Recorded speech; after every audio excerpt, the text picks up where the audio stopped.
Hello students, my name is Geetanjali Andheria. Welcome to step up academy.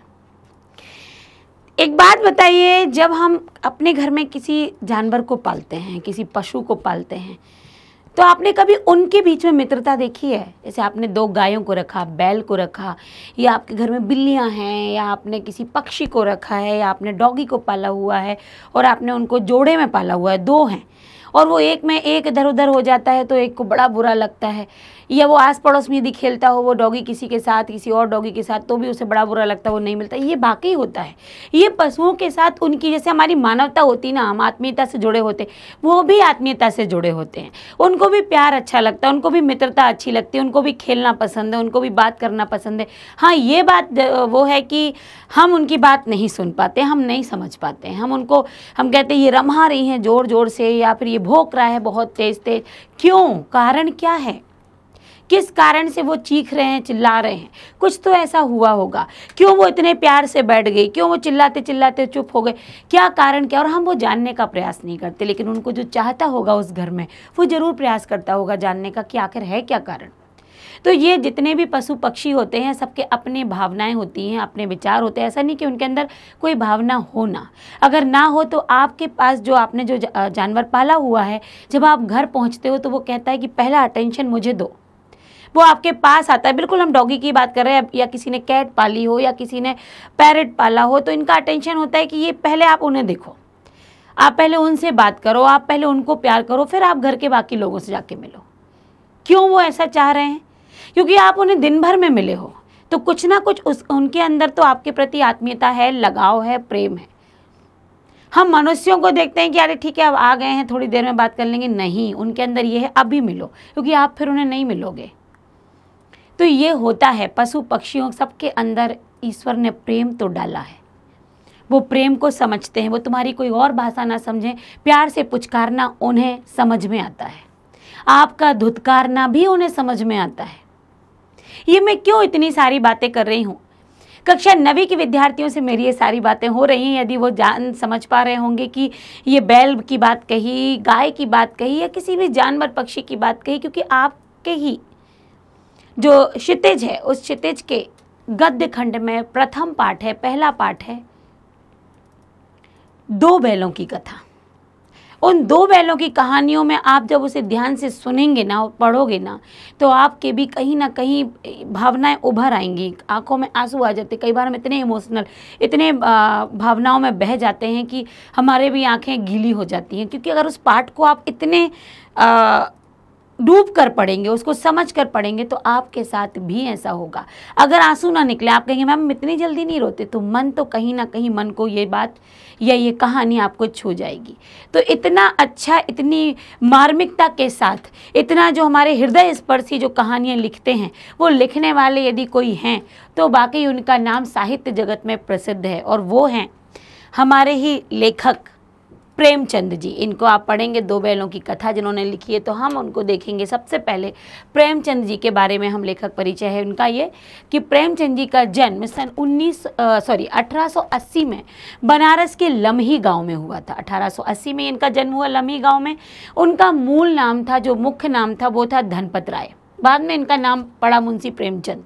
Premchand का बचपन अभावों में बीता। ये बचपन से ही ऐसे बहुत अधिक धनढ़ नहीं थे, उनकी आर्थिक स्थिति बहुत अच्छी नहीं थी, कमियों के बीच में उनका बचपन बीता, और शिक्षा बीए तक ही हो पाई। इन्होंने सिर्फ और सिर्फ ग्रेजुएशन किया, बीए किया।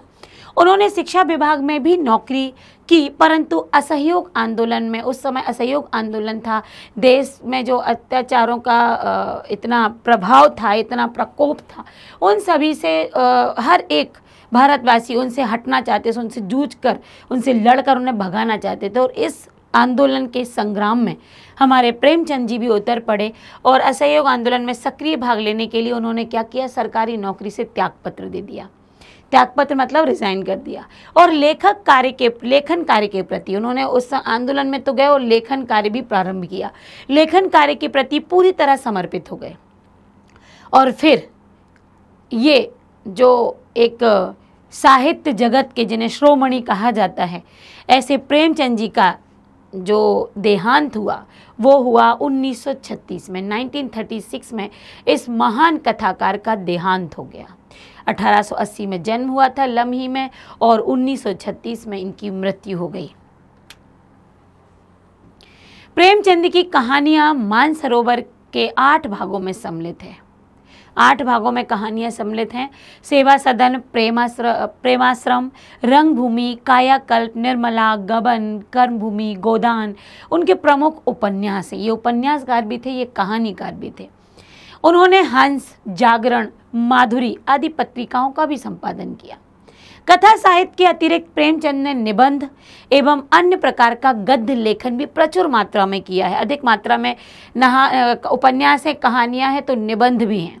किसानों और मजदूरों की दयनीय स्थिति, उन्होंने जब प्रेमचंद जी ने लिखा तो समाज के उन वर्गों को प्रहार किया है जहां, और उन वर्गों के बारे में बताया है जो वाकई बहुत बुरी स्थिति में थे। चाहे वो किसानों का वर्ग जो कि पूंजीपतियों से शोषित हो रहा था, समाज का निम्न स्तर का वर्ग, दलितों का शोषण, समाज में स्त्री की दुर्दशा, स्वाधीनता आंदोलन आदि उन सभी की उनकी रचनाओं के मूल विषय थे। उनकी रचनाओं में ये बातें होती थीं। बड़ी से बड़ी बात को बड़ी ही सरल भाषा में सीधे शब्दों में यदि कोई कहते थे तो वो थे प्रेमचंद। ये प्रेमचंद की लेखनी की विशेषता थी कि वो बहुत कठिन शब्दों का इस्तेमाल नहीं करते थे। ऐसा करते थे कि पाठक उनके पढ़ते से ही समझ जाए।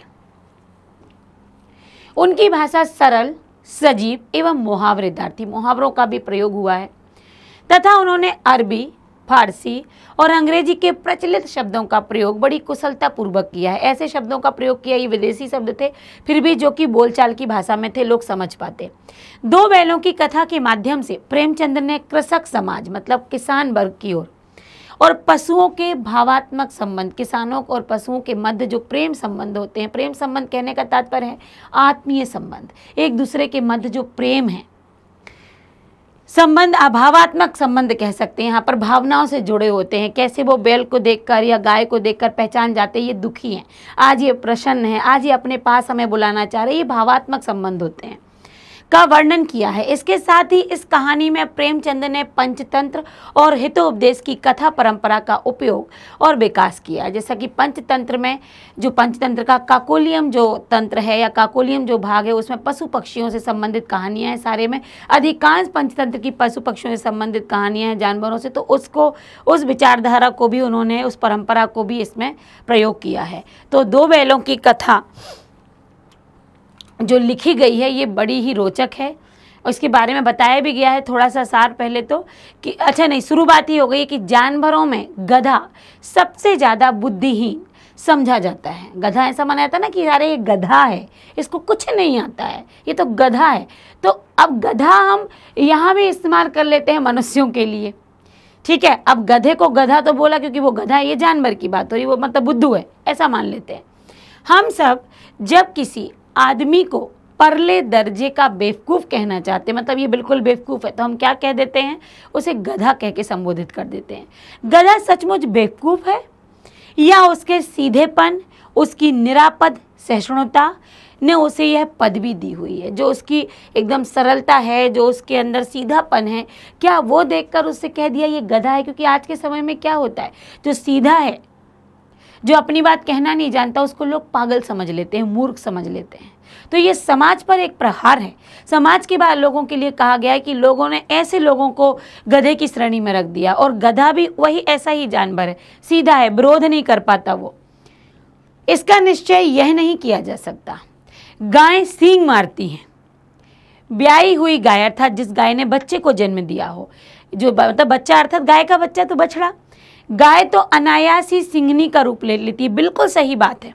यदि गाय ने बछड़े को जन्म दिया है और आप, वो गाय कितनी भी सीधी रही हो, लेकिन यदि आप उस बछड़े को जो पैदा तुरंत हुआ उसको आप छूने का प्रयास करते हैं तो वो सीधी गाय भी शेरनी के समान आप पर उछालने लगाती है, आपको सिर से मारती है, आप पर पैर का प्रहार करती है। मतलब उस समय वो गाय भी सीधी नहीं रह जाती है। कि गाय का क्या अर्थ होता है, ये बहुत गऊ है, मतलब सीधा है। किसी इंसान के लिए, व्यक्ति के लिए बहुत गाय है, बहुत गऊ है, मतलब सीधा है। कोई इस तरीके का है, मूर्ख है, गधा है, ऐसे ऐसे हम संज्ञाएं देने लगते हैं। तो ऐसा नहीं है, गायें भी सींग मारती हैं, जिनको हम गाय कहते सीधी है। और जिस गाय ने जन्म दिया हो अपने बछड़े को, वो भी सिंघनी का रूप ले लेती है।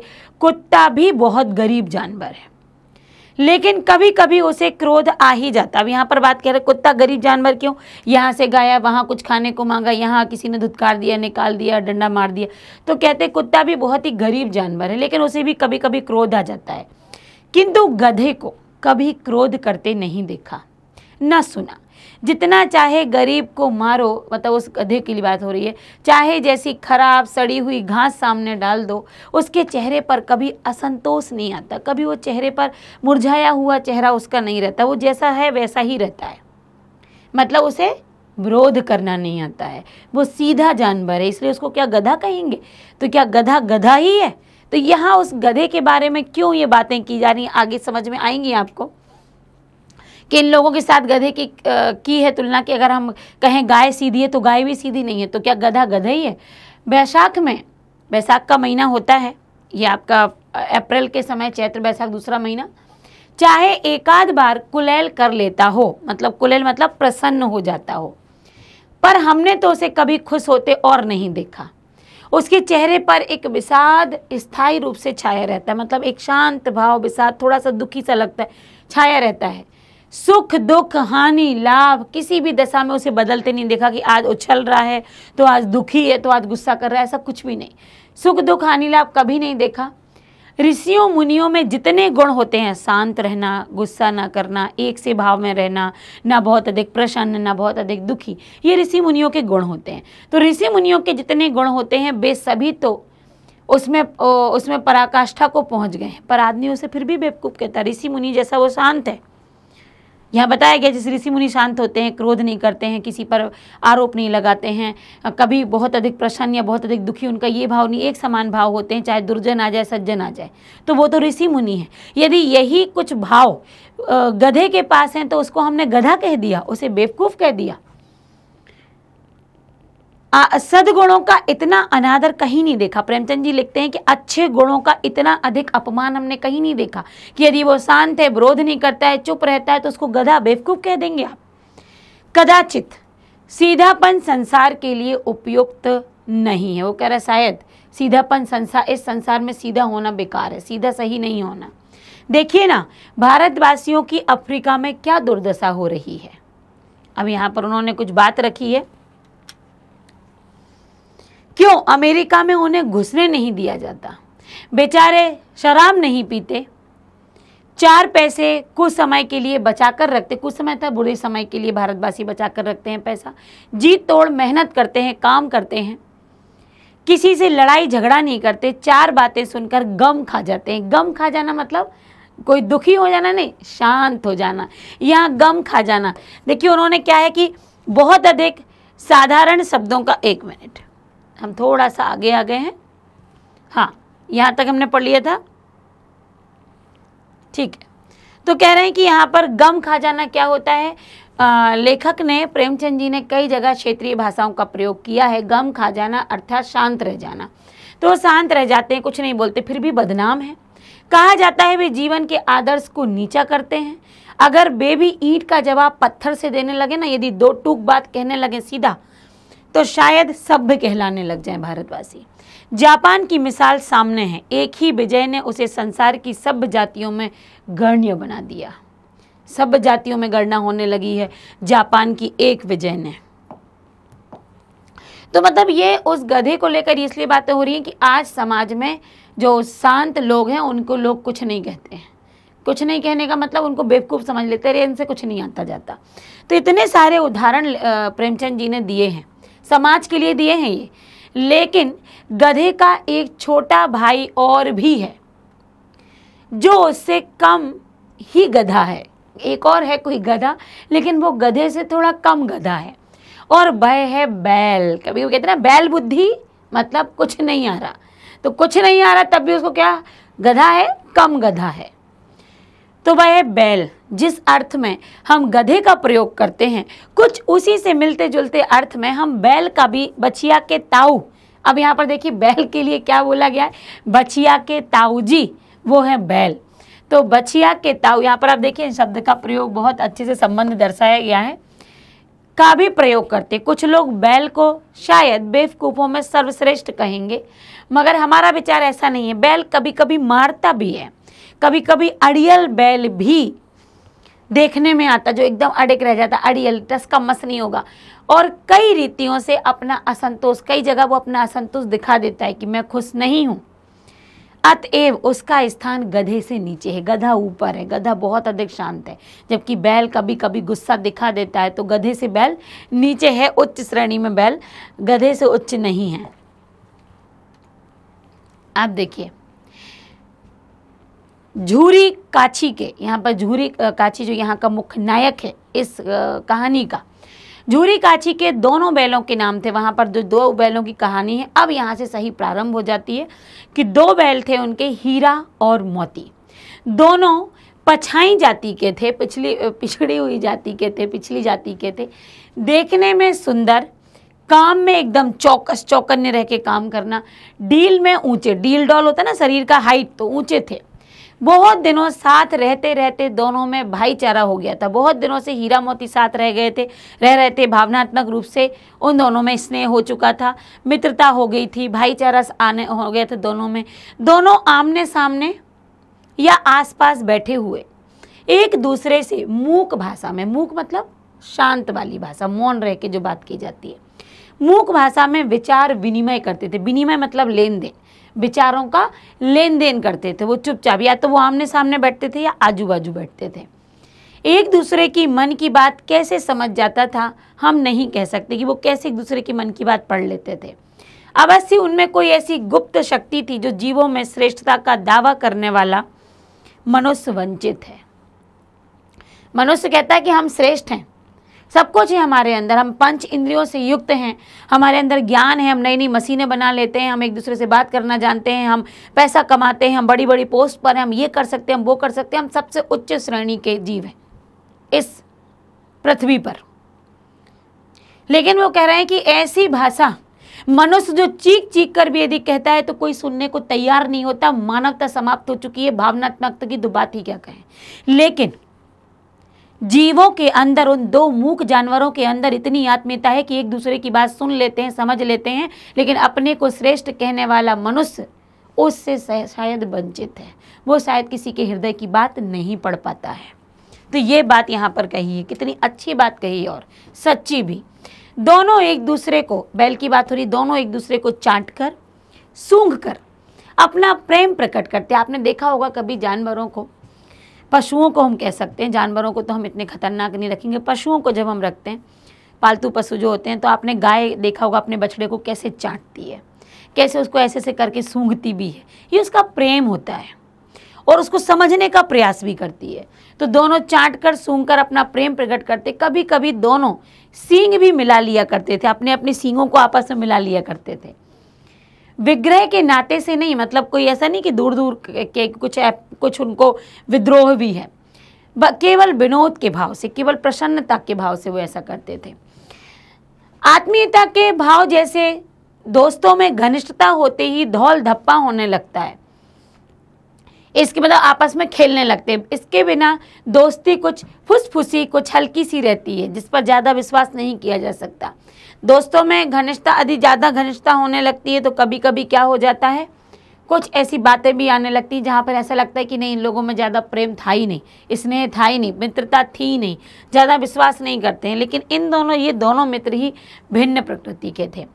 जिस वक्त ये दोनों बैल हल या गाड़ी में जोत दिए जाते थे, हल में दोनों बैलों को लगा दिया जाए या बैलगाड़ी में दोनों बैलों को लगा दिया जाए, और गर्दन हिला हिलाकर वो दोनों चलते थे। वो चलते थे तो गर्दन उनकी हिलती थी, हिला हिलाकर चलते। उस वक्त हर एक की यही चेष्टा होती, मतलब कोशिश, चेष्टा मतलब कोशिश, दोनों बैलों में से दोनों बैलों की यही कोशिश रहती कि ज़्यादा से ज़्यादा बोझ मेरी गर्दन पर आए। जब दोनों चलते तो मोती सोचता कि हीरा पर कम बोझ है, मैं ज़्यादा ले लेता हूँ, तो वही हीरा सोचता कि नहीं, मोती पर कम बोझ है, मैं ज़्यादा ले लेता हूँ।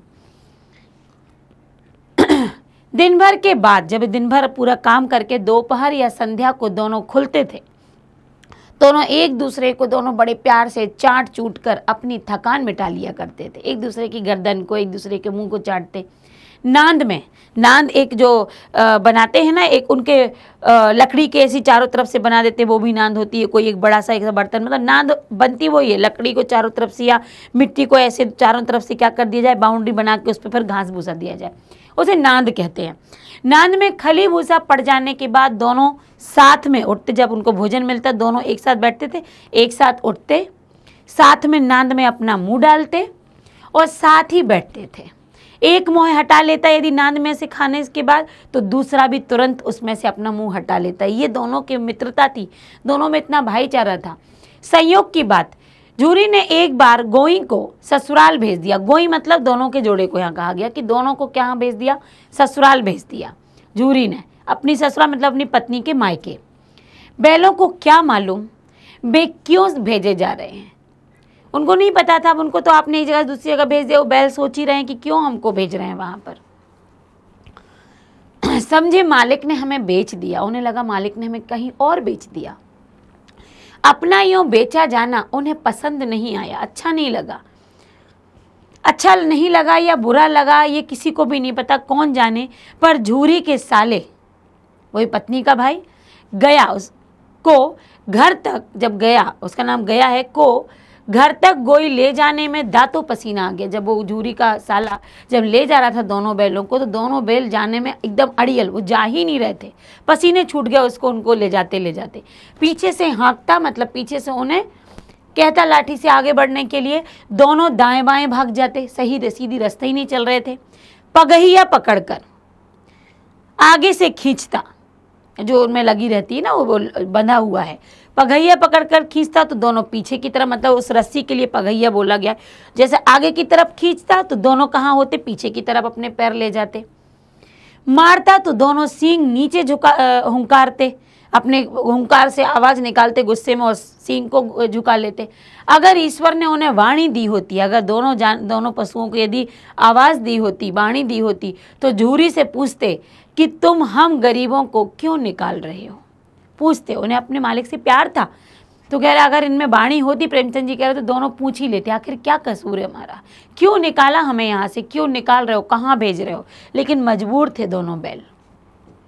हमने तो तुम्हारा, वो क्या पूछ लेते, हमने तो तुम्हारी सेवा करने में कोई कसर नहीं छोड़ी, कोई कमी नहीं की। अगर इतनी मेहनत से काम नहीं चलता तो और काम करा लेते। हमें तो तुम्हारी चाकरी, ना चाकरी मतलब तुम्हारी सेवा में मर जाना कबूल था। हम तो तुम्हारी सेवा करते करते ही अपने प्राण त्याग देते। हमने कभी दाने चारे की भी शिकायत नहीं की, कभी आपने देर से डाला तो हमने गुस्सा किया हो, कभी ना खाने का नाटक किया हो, ऐसा हमने कुछ भी नहीं किया। तुमने जो कुछ खिलाया वह सिर झुकाकर खा लिया। ये प्रेमचंद जी ने उन दोनों बैलों के मन की बातों को लिखा है कि अगर वो बोलते तो शायद ये सब कुछ बोलते। फिर तुमने हमें इस जालिम के हाथ क्यों बेच दिया, क्योंकि उन लोगों को तो यही पता था बेच दिया है उनको, तो क्योंकि आप किसी भी जानवर को यहाँ से वहाँ भेजो तो वो शायद यही समझेंगे। संध्या समय, शाम के समय दोनों बैल अपने नए स्थान गया के घर पहुंच गए। दिन भर के भूखे थे, लेकिन जब नांद में लगाए गए, मतलब जब उस स्थान पर उन्हें रखा गया जहाँ पर, उस स्थान जहाँ पर घास और भूसा डाला जाता है, दोनों में से एक ने भी अपना मुँह उस नांद में भोजन के लिए नहीं डाला। दिल भारी हो रहा था उनका मन अंदर से, क्योंकि पशु भी रोते हैं, उनकी आंखों से भी आंसू गिरते हैं, तो दिल भारी हो रहा था। जिसे उन्होंने अपना घर समझा था झूरी का, आज वह उनसे छूट गया था। यह नया घर, नया गांव, नए आदमी उन्हें बेगाने से लग रहे थे उन्हें। और ये होता है, अगर आपने किसी के अपने गाय को यदि दूसरी जगह ले जाते देखा हो, तो वो उस जगह जाकर अच्छे से खाती नहीं है, याद करती है पिछले जगह। और कई बार तो यदि उसे उस समय 1-2 दिन में इसी उसे छोड़ा जाए बाहर घूमने के लिए, तो वो पुराने घर भी अपने पहुंच जाती है, अगर वो रास्ता उसे याद हो तो। ये जानवरों की आत्मीयता होती है, लगाव होता है अपने पुराने मालिक की तरफ। तो उन्हें नया घर, सब कुछ नया कैसा लग रहा था, बेगाने से लग रहे थे, कुछ अपनापन उनको प्रतीत नहीं हो रहा था। दोनों ने अपनी मूक भाषा में, मतलब अपनी मूक भाषा, अपनी मौन भाषा में एक दूसरे को कनखियों से देखा, बड़े ही ऐसे आंखें उठा के, अपने कान उठा के, और लेट गए। जब गांव में सोता पड़ गया, जब गांव में सारे लोग सो गए, इन लोगों ने खाया तो कुछ नहीं था, गांव में जब सारे लोग सो गए तो दोनों ने जोर मारकर पगहे तोड़ा डाले, मतलब जो रस्सी बंधी हुई थी और जो खूंट से बंधी हुई थी उनको तोड़ दिया और घर की तरफ चल पड़े। पगहे बहुत मजबूत थे। अनुमान ना हो सकता था कि कोई बैल उन्हें तोड़ दे, मतलब जो रस्सी बंधी हुई थी वो बहुत मोटी मजबूत थी। पर इन दोनों में इस समय इतनी दूनी शक्ति, अर्थात अपने घर जाने के लिए इतनी शक्ति इनके अंदर आ गई थी कि एक एक झटके में उन रस्सियों को वो तोड़ दिया उनने और निकल पड़े अपने पुराने मालिक के घर की तरफ। अब देखो क्या होगा। झूरी प्रातःकाल सोकर उठा, अब जो वो पहुंच गए वहां पर, अब झूरी अपने घर में सोकर उठा तो देखा कि दोनों बैल चरनी पर खड़े हुए हैं। दोनों की गर्दनों में आधा आधा गराव लटक रहा है। गराव उस रस्सी को ही बोला गया है। घुटने तक पांव कीचड़ से भरे हैं। जहां जिस रास्ते से भी ये दौड़ते फांगते आए हैं तो इनके पैर जो हैं वो कीचड़ से भरे हैं। और दोनों की आंखों में विद्रोहमय स्नेह झलक रहा है। विद्रोह में मतलब गुस्सा भी है झूरी के प्रति और स्नेह भी है। झूरी बैलों को देखकर स्नेह से गदगद हो गया। झूरी का मन नहीं था, लेकिन किसी कारण से भेजा गया होगा, तो झूरी जो था वो स्नेह से गदगद प्रसन्न हो गया। दौड़कर अपने दोनों बैलों को झूरी ने गले से लगा लिया।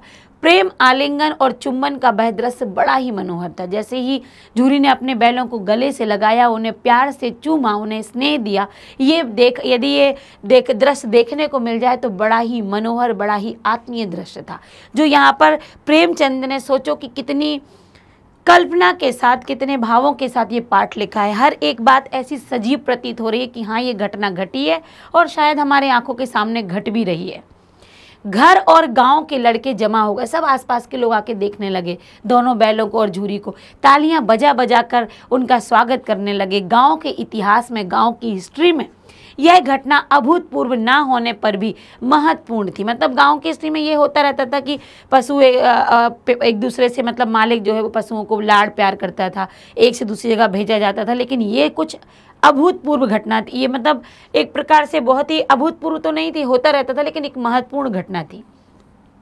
बाल सभा ने निश्चय किया, बाल सभा मतलब जो बच्चे खड़े हुए थे, दोनों पशु वीरों को अभिनंदन पत्र देना चाहिए। अब अभिनंदन पत्र तो कोई सर्टिफिकेट तो देंगे नहीं, कुछ ऐसा बच्चे अपना दिमाग लगा रहे थे। कोई अपने घर से, अब अभिनंदन पत्र में क्या लाया, बच्चे बड़े प्रसन्न चित्त होकर अपने घर से रोटियां लाए उन्हें खाने के लिए। कोई गुड़ लाया, कोई चोकर लाया और कोई भूसी लाया। ये क्या था, यही अभिनंदन पत्र प्रेमचंद जी ने यहाँ नाम दिया है कि गिफ्ट ला रहे थे, उसके लिए कुछ तो देना चाहिए भैया। दोनों रात में इतने दूर से अपने पुराने मालिक के पास आए हैं कि उन्हें वहाँ नहीं रहना था, तो ये सब कुछ सामान बच्चे अपने घरों से लेकर आ रहे थे। एक बालक ने कहा, ऐसे बैल किसी के पास ना होंगे।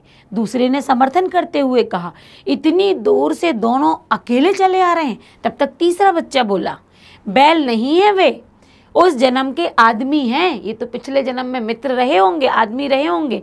इसका प्रतिवाद करने का किसी को साहस नहीं हुआ, सब चुप रहेगा, क्योंकि ये सारी बातें सबको सच लग रही थी।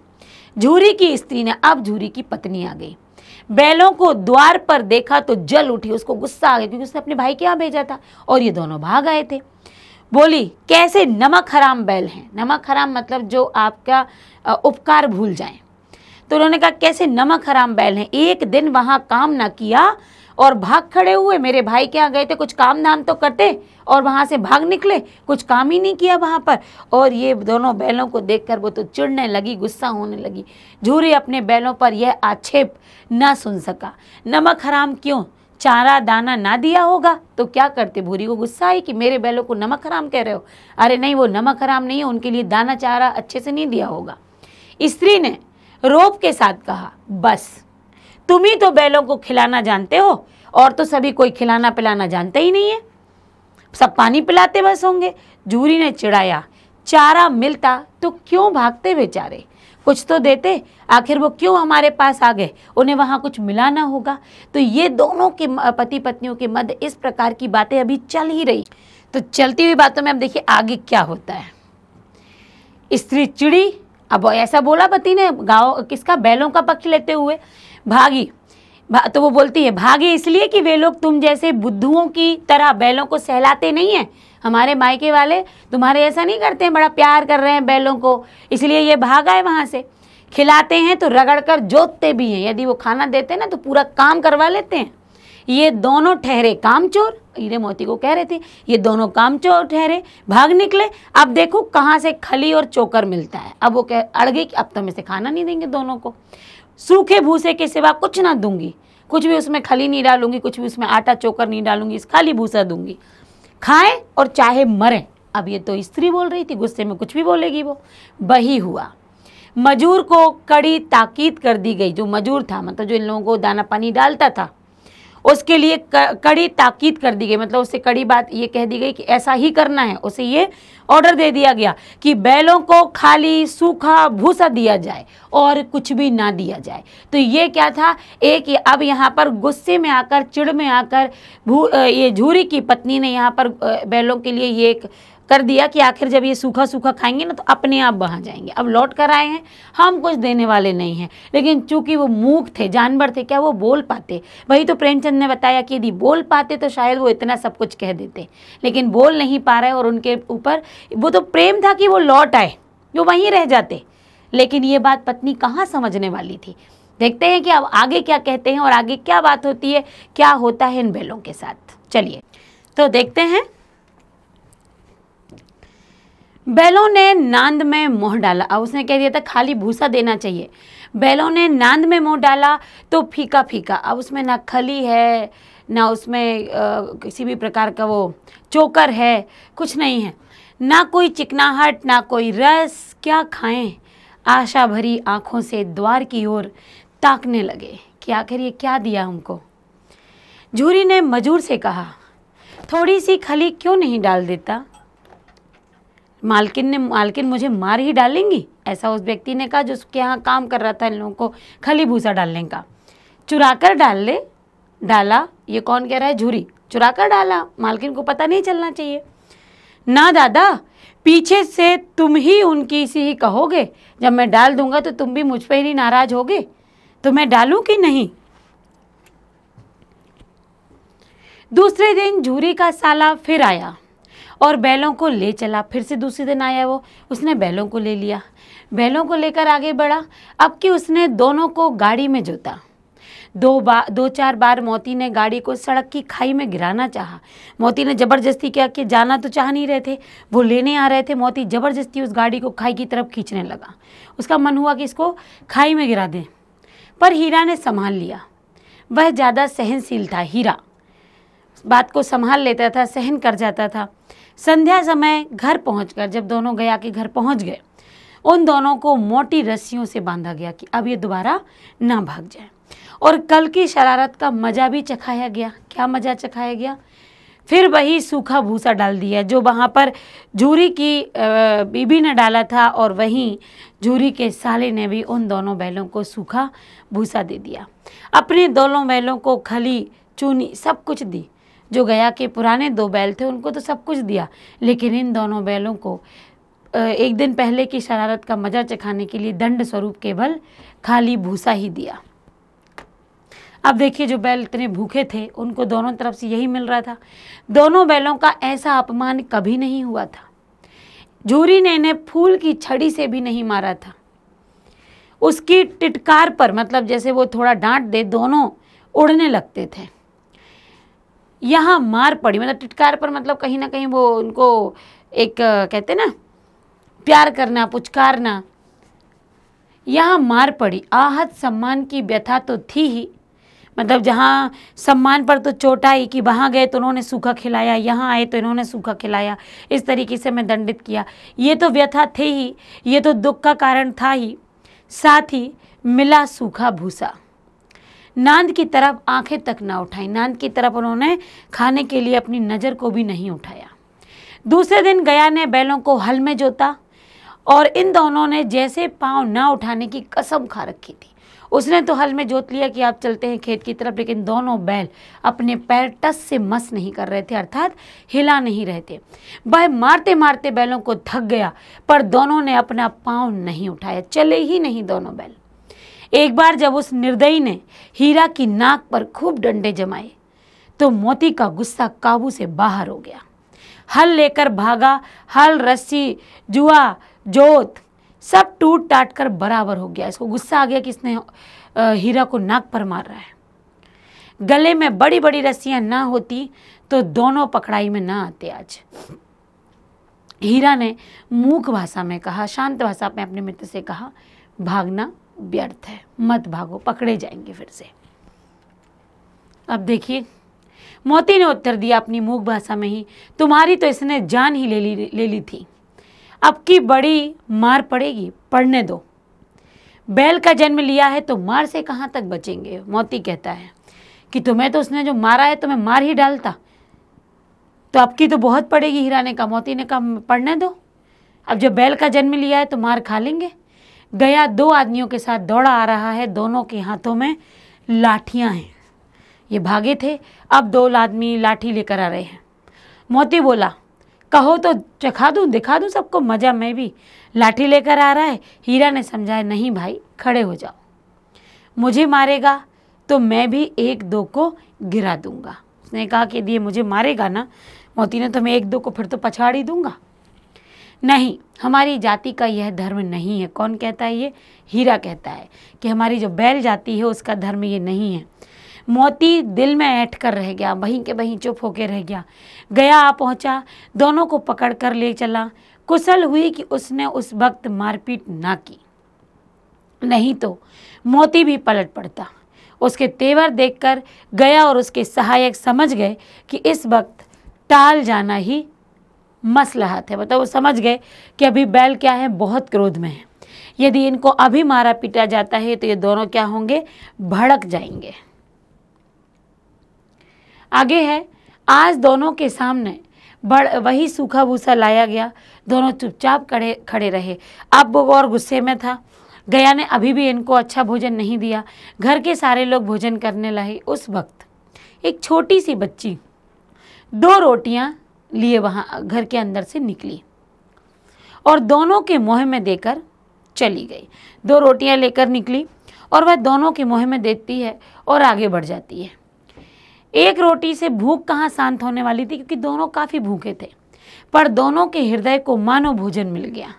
उस रोटी से तो भूख नहीं मिटती, लेकिन उन दोनों के हृदय को भोजन मिल गया, क्योंकि यहाँ वो देख लिया उन्होंने कि कोई सज्जन का वास है, यहाँ पर कोई सज्जन है। लड़की भैरव की थी, उसकी माँ मर चुकी थी, सौतेली माँ उसे बहुत मारती थी, इसलिए इन बैलों से उसे एक प्रकार की बड़ी ही आत्मीयता थी, क्योंकि वो ये दर्द सह रही थी मारपीट का। तो उसे लगा कि इन जानवरों को भी मार पड़ रही है, इन्हें भी इतना ही बुरा लग रहा होगा जितना मुझे, और ये भूखे भी हैं। आगे देखिए, दोनों दिन भर जोते जाते, डंडे खाते, अड़ते, शाम को थान पर बांध दिए जाते और रात को वही बालिका उन्हें 2 रोटियां खिला जाती। प्रेम के इस प्रसाद की यह बरकत थी कि 2-2 गाल सूखा भूसा खाकर भी दोनों दुर्बल ना होते थे, मगर दोनों की आंखों में रोम रोम में विद्रोह भरा हुआ था। ये प्रेम का प्रसाद था। ये लड़की के द्वारा दी हुई वो प्रेम की 2 एक रोटी थी, उसके कि वो सूखा भूसा खाकर भी दोनों बड़े तंदुरुस्त दिखते थे, क्योंकि ये प्रेम से दोनों कमज़ोर नहीं हो रहे थे, मगर दोनों की आंखों में विद्रोह भरा हुआ था उसके प्रति, गया के प्रति। एक दिन मोती ने अपनी मूक भाषा में कहा, अब तो सहा नहीं जाता हीरा, अब नहीं सहन होती ये सारी बातें, क्या करना चाहते हो? अब देखिए क्या करना चाहते हैं। एकाध को सींगों पर उठाकर फेंक दूंगा, ऐसा मोती ने कहा, लेकिन जानते हो वह प्यारी लड़की जो हमें रोटियां खिलाती है उसी की लड़की है जो इस घर का मालिक है, यह बेचारी अनाथ ना हो जाएगी, ऐसा उसने बताया हीरा ने। तो मालकिन को ना फेंक दूं? मोती कह रहा तो मालकिन को फेंक देता हूँ, वही उस लड़की को वही तो मारती है उस लड़की को, लेकिन औरत जात पर, मतलब औरतों पर सींग चलाना मना है, यह भूल जाते हो? तुम तो किसी तरह निकलने ही नहीं देते। बताओ, तोड़ाकर भाग चलें? हाँ, यह मैं स्वीकार करता हूँ, लेकिन इतनी मोटी रस्सी टूटेगी कैसे? ये हीरा पूछता है। इसका क्या उपाय है? पहले रस्सी को थोड़ा सा चबा लो, फिर एक झटके में जाती, पहले तो उसको चबा लो और फिर वो पतली हो जाएगी तो टूट जाएगी। ये दोनों की प्लानिंग हो गई कि हम यही करते हैं। रात को जब बालिका रोटियां लेकर आती है, दोनों उस समय रस्सियां चबाने में लगे थे, पर मोटी रस्सी मुँह में ना आती, इतनी मोटी थी। बेचारे बार बार जोर लगाकर उसे पकड़ते। सहसा मतलब अचानक घर का दरवाज़ा खुलता है और वह लड़की निकलती है। दोनों सिर झुकाकर उसका हाथ चाटने लगते हैं। दोनों की पूंछें खड़ी हो गई। उसने उनके माथे सहलाए, उस लड़की ने माथों पर हाथ फेरा और बोली, खोले देती हूँ। समझ गई वो कि ये दोनों रस्सी चबा रहे हैं, इन दोनों को यहाँ से खुलना है। चुपके से भाग जाओ, नहीं तो यहाँ लोग मार डालेंगे। ऐसा लड़की ने बोला कि धीरे से भाग लो यहाँ से तुम लोग। आज घर में सलाह हो रही थी कि इनकी नाकों में नाथ डाल दी जाए। इनकी नाकों में भी ऐसा कुछ डलता है कि वो एक ऐठे रहते हैं और लकड़ी उससे रस्सी से बंधे रहते हैं, नाथ डलना कहते हैं उसे। उसने गांव जो ग्वार था, गंवार, वो खोल दिया। दोनों चुपचाप, मतलब रस्सी थी वो खोल दी, दोनों चुपचाप खड़े रहे। मोती ने अपनी भाषा में पूछा, आप चलते क्यों नहीं, चलो। हीरा ने कहा, चलें तो, लेकिन कल इस अनाथ पर आफत आ जाएगी, सब इसी पर संदेह करेंगे। सहसा अब बालिका ने समझ गई कि ये लोग ऐसा तो नहीं कि मेरे कारण नहीं भाग रहे हैं। तो अचानक बालिका चिल्लाती है, दोनों फूफा वाले बैल भागे जा रहे हैं। ओ दादा, दोनों बैल भागे जा रहे हैं, जल्दी दौड़ो। अब जब तक वो आवाज़ लगाती तब तक ये दोनों बैल भी क्या समझ गए थे कि अब हमें यहाँ से भागना है। गया हड़बड़ाकर भीतर से निकला और बैलों को पकड़ने के लिए आगे बढ़ दिया। दोनों भागे, गया ने उनका पीछा किया, बहुत तेजी से वो भागते गए। गया ने शोर मचाया, फिर गांव के कुछ आदमी एकत्र हो गए और वो उनको बैलों को साथ लेने के लिए लौटा। दोनों आदमियों को लेने के लिए वापस आया। दोनों मित्रों को भागने का मौका मिल गया। सीधे दौड़ते दौड़ते चले जा रहे थे, यहाँ तक कि रास्ते का, मार्ग का उसे कोई ज्ञान नहीं था। रात्रि थी, कोई रास्ता समझ नहीं आ रहा था। जिस परिचित मार्ग से वो लोग आए थे, जिस रास्ते को वो जानते थे, उसका यहाँ कोई पता ही नहीं था। नए नए गांव मिलने लगे। दोनों एक खेत के किनारे खड़े हो गए और सोचने लगे, अब क्या करना चाहिए। अब तो समझ ही नहीं आ रहा रास्ता, किस ओर जाएं हम कि हमें रास्ता सूझ जाए। हीरा ने कहा, मालूम होता है राह भूल गए, ऐसा लग रहा है कि रास्ता याद नहीं है हमको। तुम भी बेतहासा भागे। बेतहासा मतलब बिना रुके, बिना दम लिए। भाई उसे मार गिराना था। उसे मार गिराते तो दुनिया क्या कहती, भाई अपना धर्म छोड़ दे। लेकिन हम अपना धर्म क्यों छोड़ें। दोनों भूख से व्याकुल हो रहे थे। खेत में मटर खड़ी हुई थी, मटर लगी हुई थी। दोनों चरने लगे, अर्थात मटर को खाने लगे। रह रहकर आहट लेते, आवाज़ लेते कि ऐसा ना हो चौकीदार आ जाए, जो खेत है उसका मालिक आ जाए। कोई आता तो नहीं, मतलब इसी बात की वो आहट लेते, बार बार देखते और फिर खाने लगते। जब पेट भर गया तो दोनों ने आज़ादी का अनुभव किया। मस्त होकर उछलने कूदने लगे। पहले दोनों ने डकार ली, मतलब पेट भर गया। फिर सींग मिलाए। वो बड़े ही मित्रता के साथ अपने आपस में सींग मिलाते थे और एक दूसरे को ठेलने लगे। वहीं थोड़ी सी धक्का मुक्की ऐसे करने लगे। मोती ने हीरा को कई कदम पीछे हटा दिया। ऐसे कभी ये लोग मजाक मस्ती में दोनों अपने सींगों को मिला के आगे पीछे होते हैं, एक दूसरे को धक्का देते हैं, यहाँ तक कि वह खाई में गिर गया। तब उसे भी क्रोध आया, संभल कर उठा और फिर मोती से मिल गया। मोती ने देखा खेल में झगड़ा हुआ चाहता तो किनारे हट गया। उसे लगा कि खेल खेल में लग रहा झगड़ा हो जाएगा, तो वो पीछे हट गया। अरे यह क्या, कोई सांड डौंकता चला आ रहा है। हाँ सांड ही है। वह सामने आ पहुंचा। अब वहां से सांड चला आ रहा था। दोनों मित्र बंगले झांक रहे थे आजू बाजू। सांड पूरा हाथी, बड़ा लंबा चौड़ा। उसे भिड़ना, जान से हाथ धो बैठना था। जान से, जैसा कहा था कि प्रेमचंद जी किसका प्रयोग करते हैं, मुहावरों का। जान से हाथ धो बैठना मतलब मृत्यु, तो जान से हाथ धोना था। लेकिन ना भिड़ने पर भी जान बचती नजर नहीं आ रही थी। इन्हीं की तरफ आ रहा है। इतनी भयंकर सूरत है। और मूक भाषा में कहा, बुरे फंसे। अब मूक भाषा में दोनों क्या बात करते हैं कि बुरे फंसे, जान बचेगी, कोई उपाय सोचो कि हम जान बचा सकते हैं अपनी। दोनों बात करते आपस में। कोई, हीरा ने चिंतित स्वर में कहा, अपने घमंड में भूला हुआ है। आरजू बिनती नहीं सुनेगा। वो जिस ताव में आ रहा है ना तेजी से, वो कोई प्रार्थना नहीं सुनने वाला। भाग क्यों ना चले, ऐसा करते हैं, भाग चलते हैं। अब देखिए, भागना कायरता है तो फिर यहीं मरो। बंदा तो 9-2-11 होता है। वो कह रहा मरना है, लड़ना है तो यही लड़ो, नहीं तो वरना 9-2-11 हो जाओ। 9-2-11 मतलब भाग चलते हैं। और जो दौड़ाए तो फिर कोई उपाय सोचो जल्दी। अगर उसने हमें दौड़ा दिया तब भी कुछ सोचना पड़ेगा।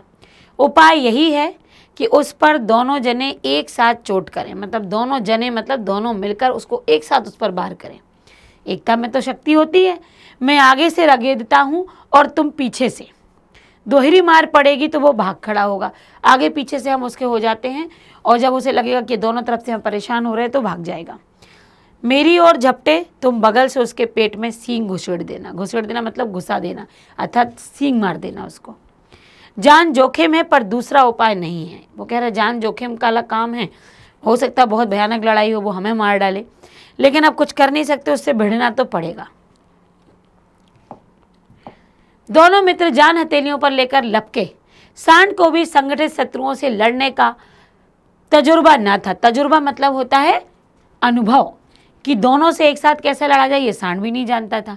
वह तो एक शत्रु से मल्ल युद्ध करने का आदी था, मतलब उसकी आदत थी कि वह एक शत्रु से एक बार में युद्ध करता था। अब ये दोनों लड़ने के लिए तैयार, कैसे लड़ा जाए। ज्यों ही हीरा पर झपटा, मोती ने पीछे से उसे दौड़ा दिया। सांड उसकी तरफ मुड़ा तो पीछे से हीरा ने रगड़ दिया। सांड चाहता तो एक एक करके दोनों को गिरा लेता, पर ये दोनों भी उस्ताद थे। उस्ताद अर्थात निपुण, होशियार। उसे वह अवसर न देते, मतलब मौका नहीं दे रहे थे सांड को मारने का। एक बार सांड झल्ला कर हीरा का अंत कर देने के लिए चला कि मोती ने बगल से आकर पेट में सींग भोंक दिया। सांड क्रोध में आकर पीछे फिरा तो हीरा ने पहलू में आगे वाले हिस्से में क्या कर दिया, दूसरे पहलू में मतलब दूसरे भाग में सींग चुभो दिया। आखिर बेचारा जख्मी होकर भागा। दोनों मित्रों ने दूर तक उसका पीछा किया, यहाँ तक कि सांड बेदम होकर गिर पड़ा। तब दोनों ने उसे छोड़ दिया कि अब ये नहीं उठ पाएगा, अब इसे आराम से यहीं डला रहने दो। दोनों मित्र विजय के नशे में, मतलब अब उनकी जीत हो गई थी, नशे में झूमते चले जाते थे। मोती ने अपनी सांकेतिक भाषा में अर्थात संकेत इशारों के माध्यम से कहा, मेरा जी तो चाहता है कि बच्चा को मार ही डालूं, मतलब उस सांड को मार ही डालूं। हीरा ने तिरस्कार किया। हीरा समझदार था। हीरा ने कहा, गिरे हुए बैरी पर, गिरे हुए दुश्मन पर सींग ना चलाना चाहिए, उन पर वार नहीं करो, वो जमीन में पड़ा हुआ है। ये तो बढ़िया नियम फॉलो कर रहे थे। यह सब ढोंग है। कौन कहता है? मोती। बैरी को ऐसा मारना चाहिए कि फिर ना उठे। अरे तुम तो झूठ कह रहे हो, ढोंग है। शत्रु को तो मार डालो कि दोबारा उठ ना पाए। अब घर कैसे पहुंचेंगे वह सोचो, पहले कुछ खा लें तो सोचें। अब वो मोती कहता, कुछ खाने दोगे तो हम आगे की बात सोचते हैं। सामने मटर का खेत था ही, पहले भी मटर खा ही रहे थे, फिर ये लड़ाई झगड़ा हुआ, फिर भूख लगाई। मोती उसमें घुस गया। हीरा मना करता रहा पर उसने एक ना सुनी। अभी 2 ही 4 ग्रास मतलब कौर, बाइट, 2 ही 4 ग्रास खाए थे कि 2 आदमी लाठियां लेकर दौड़ पड़े। दोनों मित्रों को घेर लिया। हीरा तो मेड़ पर था। मेड़ मतलब आपके खेत का किनारा जहां से वो भाग सकता था। हीरा तो मेड़ पर था, निकल गया। मोती सींचे हुए खेत में था, मतलब बिल्कुल बीच में। उसके खुर कीचड़ में धंसे। सींचे हुए मतलब जो गीला खेत था बीच में, उसके जो खुर थे, पैर थे, वो तो जो धंस गए थे कीचड़ में। ना भाग सका और उसे पकड़ लिया। हीरा ने देखा संगी मतलब साथी संकट में है, तो लौट पड़ा। फिर नहीं गया। वो चाहता तो बाहर खड़ा था, भाग जाता। फंसेंगे तो दोनों फंसेंगे। वो कह रहा है यदि हम अब फंस गए हैं तो दोनों साथ में ही फंसेंगे। रखवालों ने उसे भी पकड़ लिया। प्रातःकाल दोनों मित्र कांजी हाउस में बंद कर दिए गए। कांजी हाउस जहाँ पर जो इधर उधर आवारा पशु घूमते हैं, इधर उधर किसी के खेत में, किसी के घर में या जबरदस्ती रास्तों पर, उन्हें कांजी हाउस में बंद कर दिया। तो सुबह उसमें बंद कर दिया। दोनों मित्रों को जीवन में पहली बार ऐसा साबित पड़ा कि सारा दिन बीत गया और खाने को एक दिन का भी नहीं मिला। समझ में ना आता था कि यह कैसा स्वामी है जो कुछ खाने ही नहीं दे रहा, उस कांजी हाउस का। इससे तो गया फिर भी अच्छा था। यहाँ कई भैंसें थी, कई बकरियां, कई घोड़े, कई गधे। किसी के सामने चारा नहीं डला था खाने के लिए। सब जमीन पर मुर्दों की तरह पड़े थे, मतलब ऐसे लगता कि मर चुके हों। कई तो इतने कमजोर हो गए थे कि खड़े भी नहीं हो पा रहे थे। सारा दिन दोनों मित्र फाटक अर्थात गेट की तरफ टकटकी लगाए ताकते रहे, एक टक देखते रहे, गेट को देखते रहे, भागने का मौका ढूंढते रहे, पर कोई चारा लेकर ना आता दिखाई दिया। चारा देख रहे थे, भूख लग रही थी उनको। तब दोनों ने दीवार की नमकीन मिट्टी चाटनी शुरू कर दी। अब क्या करते, दोनों की भूख इतनी बढ़ रही थी कि दोनों ने क्या किया कि वो नमकीन मिट्टी, जो मिट्टी थी सौंधी सौंधी, उसको चाटना शुरू कर दिया। इससे क्या तृप्ति होगी, चाट तो रहे थे, क्या उससे पेट भरने वाला था। रात को भी जब कुछ भोजन ना मिला तो हीरा के दिल में विद्रोह की ज्वाला दहक उठी। मोती से बोला, अब तो नहीं रहा जाता मोती। अब हीरा को भी गुस्सा आया। मोती ने सिर लटकाए हुए जवाब दिया, मुझे तो मालूम था प्राण निकल रहे हैं। इतनी जल्द हिम्मत ना हारो भाई, यहाँ से भागने का कोई उपाय सोच लेंगे। मोती कहता, नहीं इतनी जल्दी नहीं, हम यहाँ से भागेंगे। आओ दीवार तोड़ डालें, मुझसे तो अब कुछ नहीं होगा। बस इसी बूते पर अकड़ते हैं। सारी अकड़ निकल गई। बाड़े की दीवार कच्ची थी। हीरा मजबूत तो था ही, अपने नुकीले सींग उसने दीवार पर घोंपना शुरू कर दिए। जाए तो मारा, मिट्टी का एक, मतलब जैसे वो मारा उसने, जैसे जोर से मारा तो मिट्टी का एक चिप्पड़ निकल आया, मतलब मिट्टी का एक टुकड़ा बाहर आ गया। फिर तो उसका साहस बढ़ गया, मतलब ये दीवार कमज़ोर है। उसने दौड़ दौड़ कर, पीछे होगा आगे हो जाए, दीवार पर चोटें की और हर चोट में थोड़ी थोड़ी मिट्टी गिरने लगी दीवार की। उसी समय कांजी हाउस का जो चौकीदार लालटेन लेकर जानवरों की हाजिरी, मतलब उनकी अटेंडेंस लेने आ गया। हीरा का उजड़पन देखकर उसने उसको कई डंडे रसीद कर दिया, अर्थात कई डंडे मार दिए। मोटी सी रस्सी से हीरा को बांध भी दिया। मोती ने पड़े पड़े कहा, आखिर मार खाई, क्या मिला जो तुम प्रयास कर रहे थे भागने का?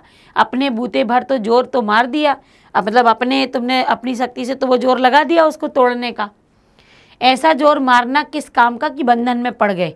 जोर तो मारता ही जाऊंगा, चाहे कितने भी बंधन पड़ते जाएं, जान से हाथ धोना पड़ेगा।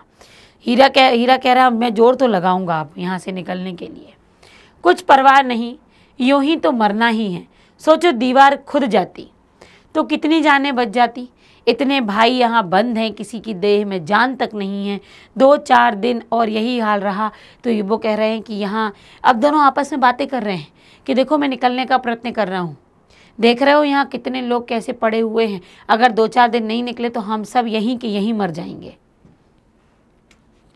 तो आगे वो कहते हैं, हाँ यह बात तो है।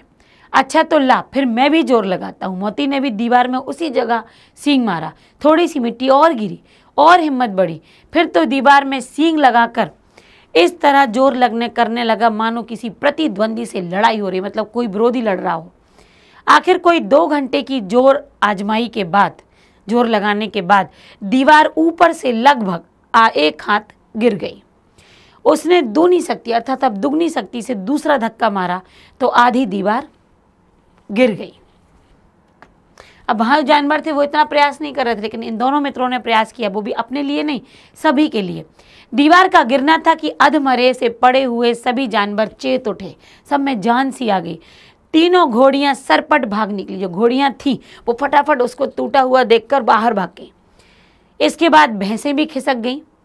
गधे अभी तक ज्यों के त्यों खड़े थे, मतलब जो गधे थे, घोड़ियां तो निकल गई, जो गधे थे वो खड़े, वो टसका मसना हो, निकले ना वहाँ से। हीरा ने पूछा, तुम दोनों क्यों नहीं भाग जाते? एक गधे ने कहा, जो कहीं फिर पकड़ लिया जाए तो क्या हरज है, अभी तो भागने का अवसर है, अगर पकड़े गए तब देखा जाएगा। हमें तो डर लगता है, हम यहीं पड़े रहेंगे। ये किसने बोला? गधे ने। आधी रात से ऊपर जा चुकी थी। दोनों गधे अभी तक खड़े सोच रहे थे कि भागें या ना भागें, और मोती अपने मित्र की रस्सी तोड़ने में लगा हुआ था। जब वह हार गया तो हीरा ने कहा, तुम जाओ, मुझे यहीं पड़ा रहने दो, शायद कहीं भेंट हो जाए, फिर कभी मिल जाए। मोती ने आंखों में आंसू लाकर कहा, तुम मुझे इतना स्वार्थी समझते हो मित्र? हीरा, अब हम और तुम इतने दिनों से एक साथ हैं, आज तुम विपत्ति में पड़ गए तो मैं तुम्हें छोड़कर अलग हो जाऊं? तुम क्या सोच रहे हो? अगर तुम नहीं निकल पाओगे तो मैं अकेला यहाँ से चला जाऊंगा? हम दोनों इतने लंबे समय से मित्र हैं। हीरा ने कहा, बहुत मार पड़ेगी, लोग समझ जाएंगे यह तुम्हारी शरारत है। मोती गर्व से बोला, जिस अपराध के लिए तुम्हारे गले में बंधन पड़ा, जिसके लिए तुमने मुझ पर, इसके लिए यदि अगर मुझ पर मार पड़े तो क्या चिंता? इतना तो हो ही गया है कि 9-10 प्राणियों की जान तो बच ही गई है। वे सब तो आशीर्वाद दुआएं देंगे हमको। यह कहते हुए मोती ने दोनों गधों को सींगों से मार मार कर कि निकलो बाहर, निकलो बाहर, दोनों को बाड़े के बाहर निकाला। तब अपने बंधु के पास जाकर वो सो रहा। अब जब उसका वो हीरा की रस्सी नहीं टूट रही, मोटी मोटी रस्सी, तो उसने क्या किया, मोती ने कहा कि नहीं, आप लोग तो जाओ, मैं अपने मित्र के साथ यहीं हूँ। और वह उसके साथ वहीं के वहीं सो गया। भोर होते ही, सुबह होते ही मुंशी और चौकीदार तथा अन्य कर्मचारियों में कैसी खलबली मच गई। इसके लिखने की ज़रूरत नहीं है कि जब उन्होंने देखा कि आधी दीवार टूट गई है, कोई जानवर नहीं है, फिर तो हाहाकार मच गई, जानवर कहाँ गए। बस इतना ही काफ़ी है कि मोती की खूब मरम्मत हुई, खूब मारा मोती को, और उसे भी मोटी रस्सी से बांध दिया गया। सहसा अचानक एक दड़ियल आदमी, एक दाढ़ी वाला आदमी जिसकी आंखें लाल थीं, मुद्रा मतलब उसके भाव अत्यंत कठोर, दोनों मित्रों के कूल्हों में उंगली गोद कर, मतलब उसके ऐसे कमर के वहाँ के हिस्से में ना ऐसे मुंशी कुछ लोग करते हैं, उनको ऐसे धक्का मारते रहते हैं गाय बैलों को और बातें करने लगा। उसका चेहरा देखकर अंतर्ज्ञान से दोनों मित्रों के दिल कांप उठे। वह कौन है, उन्हें क्यों इतना टटोल कर छू कर देख रहा है, इसमें कोई संदेह न हुआ। दोनों एक दूसरे को भीत नेत्रों से देखा और सिर झुका लिया। दोनों उस व्यक्ति का चेहरा देखकर, उसको जिस तरीके से वो देख रहा था छू छू कर, वो दोनों डर गए कि पता नहीं अब क्या होगा। दोनों ने एक दूसरे को भीगी आंखों से देखा और दोनों ने अपना सिर नीचे की ओर झुका लिया। हीरा ने कहा, गया के घर से नाहक भागे, मतलब गलत भागे, अब जान न बचेगी, अब लग रहा अब तो अपन मारे जाएंगे। मोती ने अश्रद्धा के भाव से उत्तर दिया, कहते हैं भगवान सबके ऊपर दया करते हैं, उन्हें हमारे ऊपर दया क्यों नहीं आती। भगवान के लिए हमारा मरना जीना दोनों बराबर है। चलो अच्छा ही है, कुछ दिन उसके पास तो रहेंगे। किसके पास? भगवान के पास। एक बार भगवान ने उस लड़की के रूप में हमें बचाया था, क्या अब ना बचाएंगे? अगर ये मुसीबत आई है तो क्या अब वो हमारी मदद नहीं करेंगे? यह आदमी छुरी चलाएगा, देख लेना, यह हमारे ऊपर छुरियां चलाएगा, तो क्या चिंता है? मांस, खाल, सींग, हड्डी सब किसी के काम में आ जाएंगे। आप लोग सुन रहे हैं कि ये बैलों की जो, इतना तो इंसान भी नहीं सोचते जितना यहाँ पर प्रेमचंद ने दो बैलों का सोच बताई है कि कोई बात नहीं, यदि हम मर भी गए तो हमारी मांस, हमारी खाल, सींग, हड्डी किसी के काम में तो आ जाएंगे। नीलाम हो जाने के बाद दोनों मित्र, अब नीलामी हो रही थी वहाँ जानवरों की, ये दोनों भी नीलाम हो गए। नीलाम क्या होती? बोली लगाई जाती है। एक दो व्यक्ति, 10 व्यक्ति, 15, 20, 25 जितने भी होंगे वो अपनी अपनी बोली लगाते हैं, और जो सबसे बड़ी बोली होती है वो वस्तु वो वहाँ पर वो उसको मिल जाता है। दोनों मित्र उस दड़ियल आदमी के साथ चले गए। दोनों की बोटी बोटी मतलब अंग अंग क्या हो रहा था? कांप रही थी।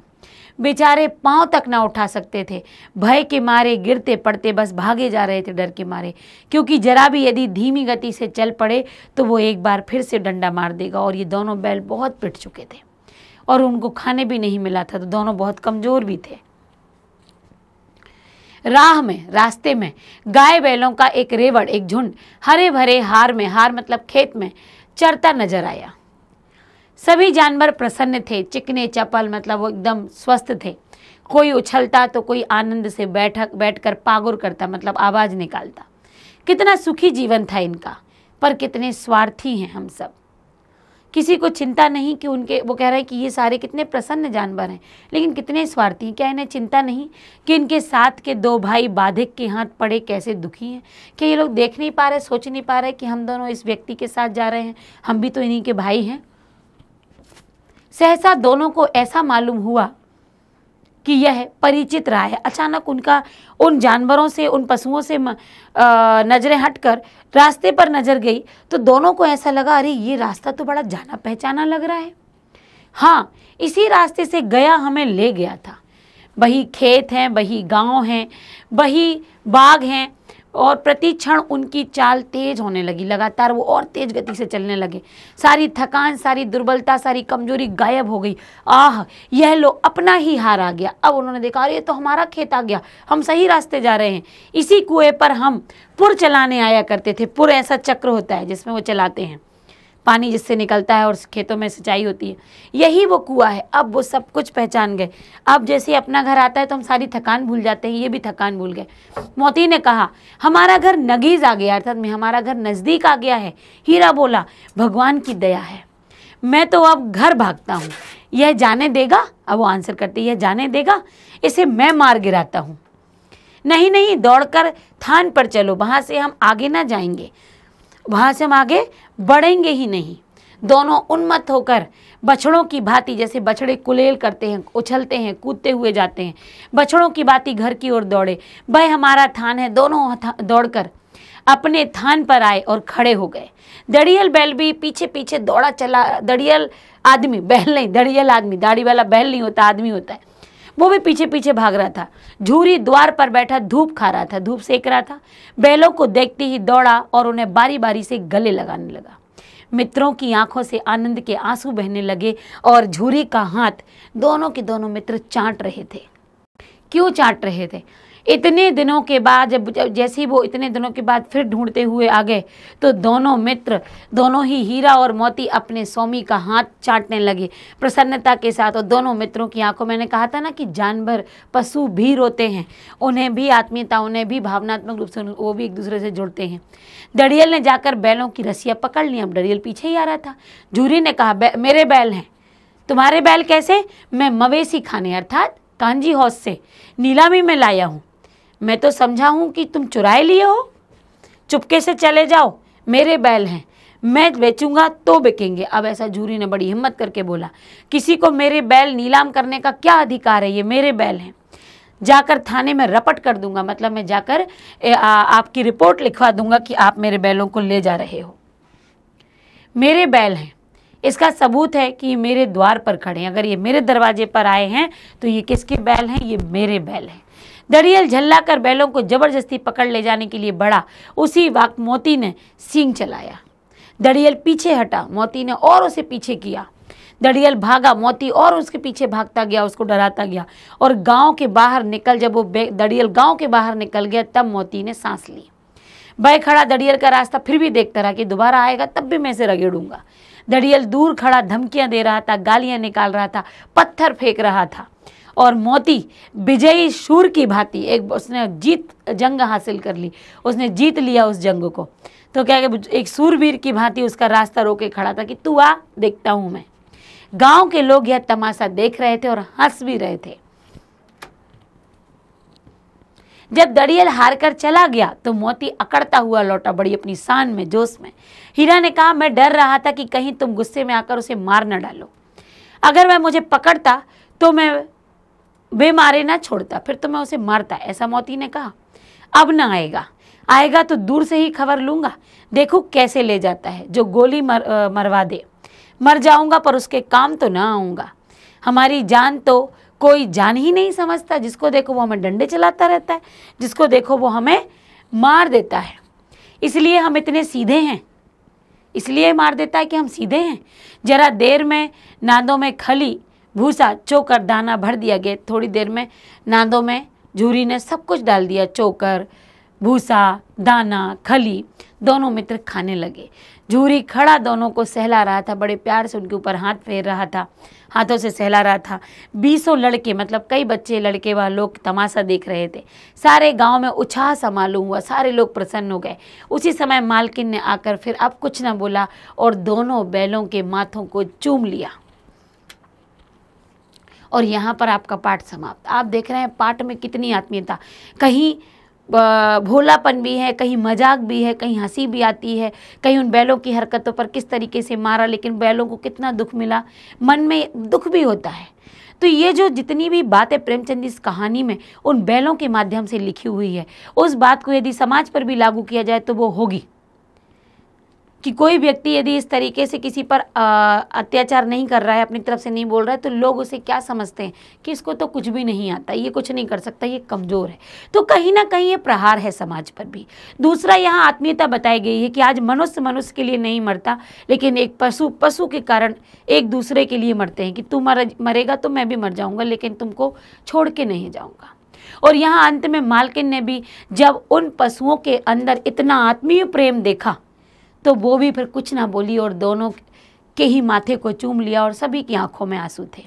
तो प्रेमचंद जी का लिखा हुआ ये पाठ दो बैल वाकई सरल है, सजीव सा प्रतीत होता है, मुहावरों का भी प्रयोग है, भाषा भी एकदम सरल है जिसे हम समझ पाते हैं। और पाठ में जो बातें थी ऐसा लग रहा था कि पूरा पाठ हमारी आंखों के सामने चल रहा है। मुझे तो ऐसा प्रतीत हुआ और बच्चों मुझे लग रहा है कि यदि वाकई आपने मेरे लिए सुना होगा तो आपको भी ऐसा लग रहा होगा कि कोई एक मूवी चल रही है जो आपकी आंखों के सामने, आप उसे पढ़ते जा रहे हो, वो चलती जा रही है।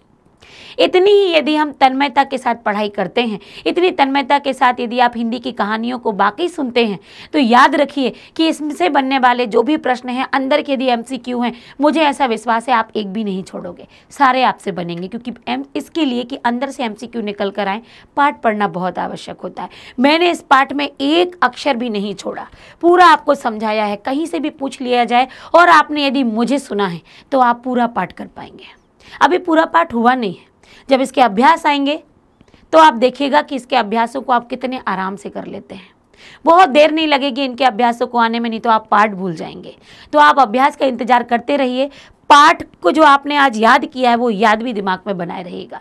हम जल्दी उपस्थित होंगे इसके अभ्यास लेकर। Thank you so much.